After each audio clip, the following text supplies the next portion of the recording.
welcome to Techno Teachings. So in today's class we are going to see electromotive force, potential difference, terminal voltage, voltage drops or IR drops, and so on. Friends, electromotive force, so we'll take some example of a cell to explain the electromotive force. So electromotive force of a cell is the open circuit voltage, and potential difference we call it as PD actually in electrical terms. Potential difference is the voltage across the cell which delivers the current. The potential difference is always less than EMF. So how we calculate PD or potential difference is potential difference or PD is equal to EMF minus voltage drop in the cell. When cells are connected in series, if we want to calculate a potential difference of a single cell, so we have to know the EMF of that particular cell first and the voltage drop in that cell actually. So then we can find the potential difference of that particular cell. Potential difference can also be called by another term. We call it as terminal voltage also. So as here we represent it as VT. So VT and PD are somewhat same in expression of its terms actually. VT is equal to EMF minus IR, whereas PD is equal to EMF minus voltage drops in the cell. So here first we must know or we must be familiarized with EMF actually. So EMF is the voltage which is not being applied to, it is before when that particular node is being connected to any supply or any load. So before connecting that object or that particular load to any sort of other what I can say, other circuit, so it's an open circuit voltage, so we call it as open circuit voltage. So we'll have a brief description on this electromotive force and PD in this example also. So terminal voltage is somewhat same with potential difference, and now we have a small example and we have a small diagram here. So let us see what that diagrams help us to in describing this EMF, potential difference, terminal voltage. So in this particular circuit we have the voltage of 100 volts. So V is equal to 100 volts, which is connected. This particular voltage source is being connected to point A and point B, and point A with a positive force with a positive terminal, and point B is connected to negative terminal, and correspondingly this A is being connected with resistor R1 against series R2, and it is series with R3, R4, and totally the circuit is being closed to negative circuit. It is being connected to negative point.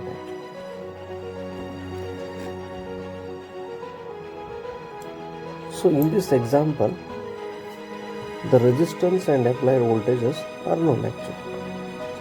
So this is the resistance we know already the value of resistor and the voltage.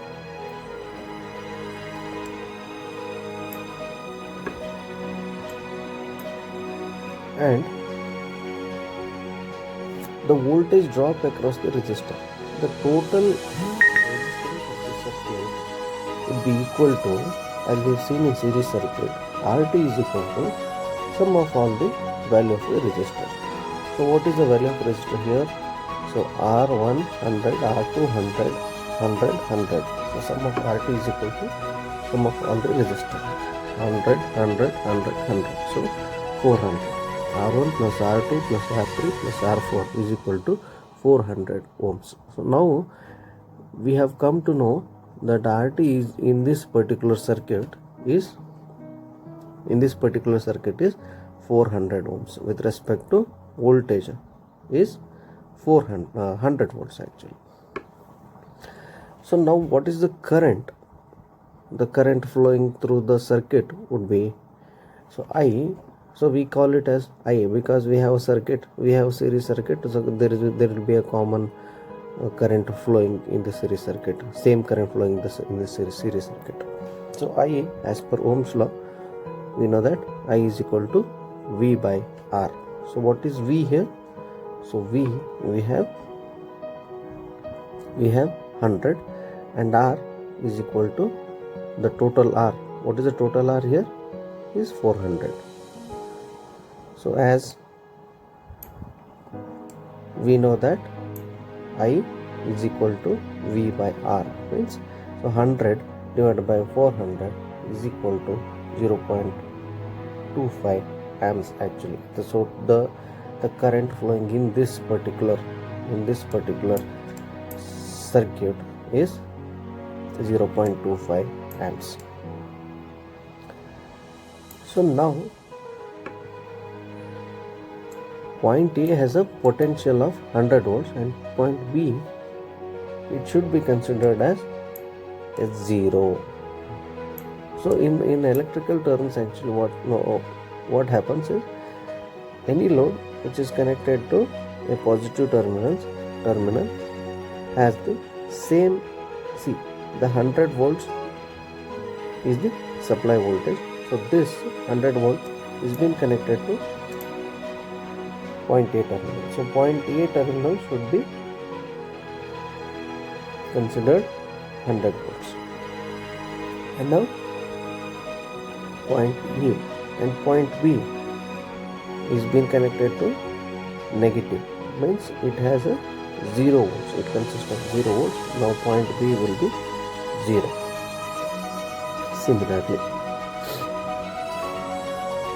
and the flow of voltage in this particular circuit, we could assume that the voltage might be somewhere within this 100 volts only. It won't cross 100 because point A consists of 100 and point B is 0.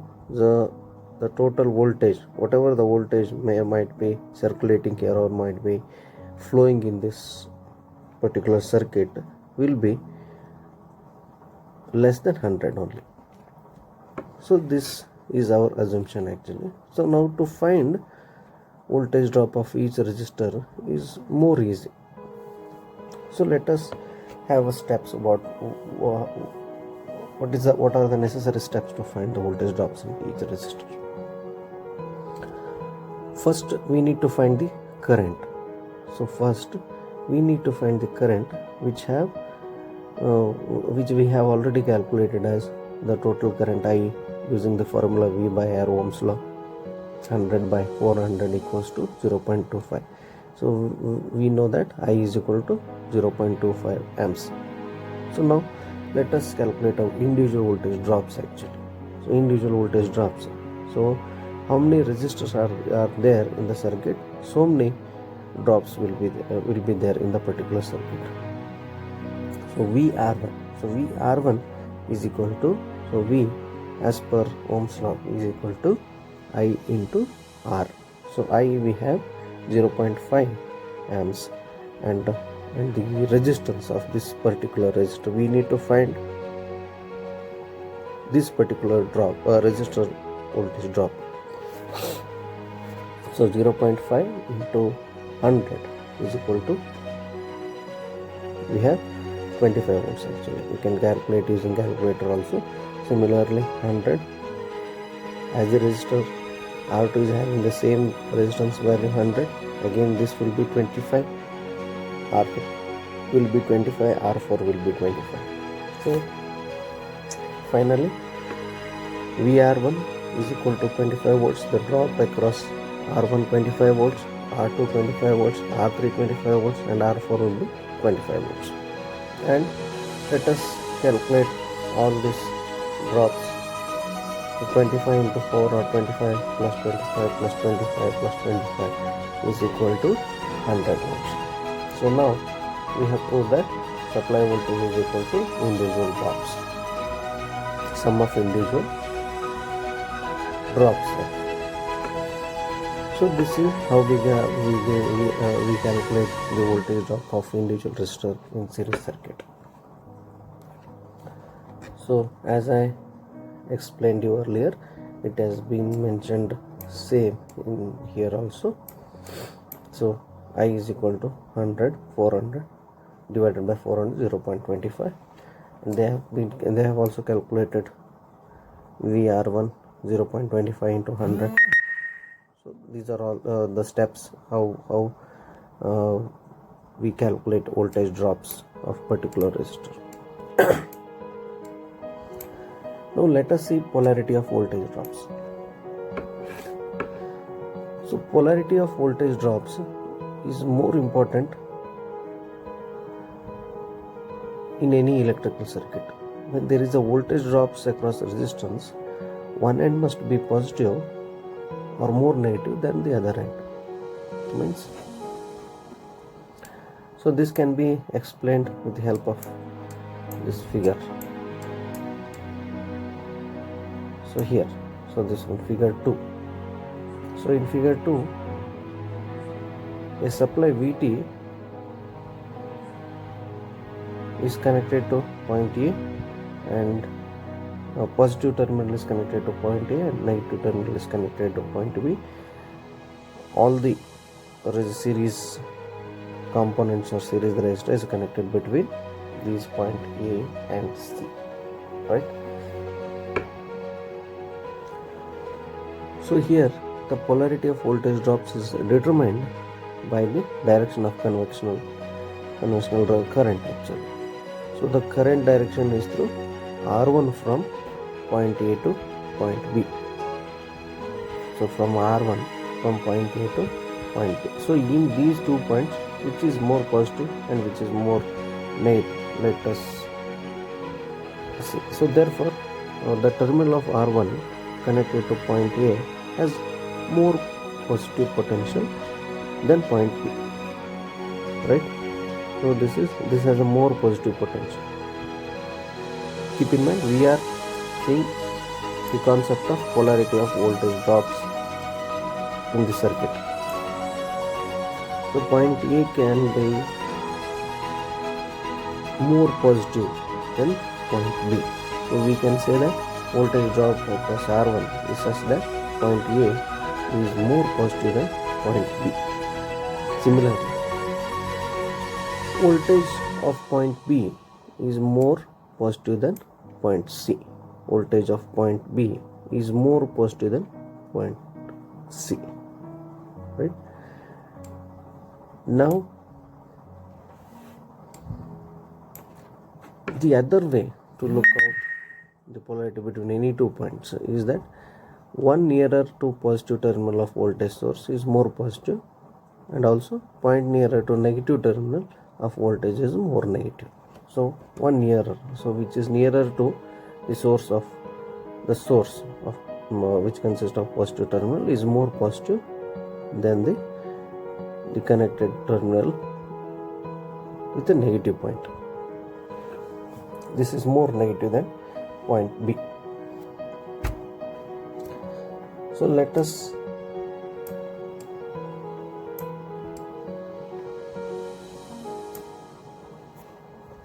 have an example in calculating voltage drops. So in this example, we need to find the voltage at a points A, B, C and D with respect to ground, and we need to mark the polarity of voltage drops in the circuit and find the voltage values at point A, B, C, D with respect to ground. So this is our problem. So first we need to find the voltage at a points A, B, C, D with respect to ground. So given voltage, we have assume that the given voltage VT is 95 volts. So this 95 volt source, the positive terminal of this source is being connected to resistor R1. So we take this point as A, B, C and this one B point. So one in the problem it is asked to find the voltage at the points A, B, C, D. So first we will solve with respect to that problem actually. Now point A is being connected to the positive terminal of the battery. So point A will be having a voltage of the same source voltage, means point A is equal to 95 volts. So point A, now we know point A will be 95 volts. Now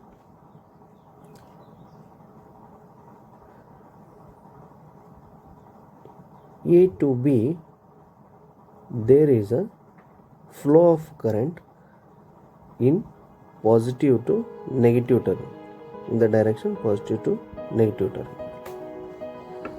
So we need to mark positive and negative. Again, with respect to this, we need to mark the direction of a current as for R2 positive, negative, again positive for R3, negative, and we should keep in mind always the ending terminal should match the source terminal. So this point, it should match the source terminal. If it is reversed, while marking the direction, if it is reversed, then some problems will occur, some errors will occur in calculating the voltages. So we need to keep in mind. So after tracing, the voltage drops indicated. Point A is the nearest point, as we have we already known that point A is the nearest point to positive side terminal. So voltage at point A with respect to ground is VA is equal to 95 volts. There is a voltage drop of 10 volts across R1. There is a voltage drop of, it is already given here, R1 10 volts. So voltage at B, so we need to find the voltage at B, right? So VB can be calculated as VA minus this drop voltage, means VB is equal to 95 minus 10.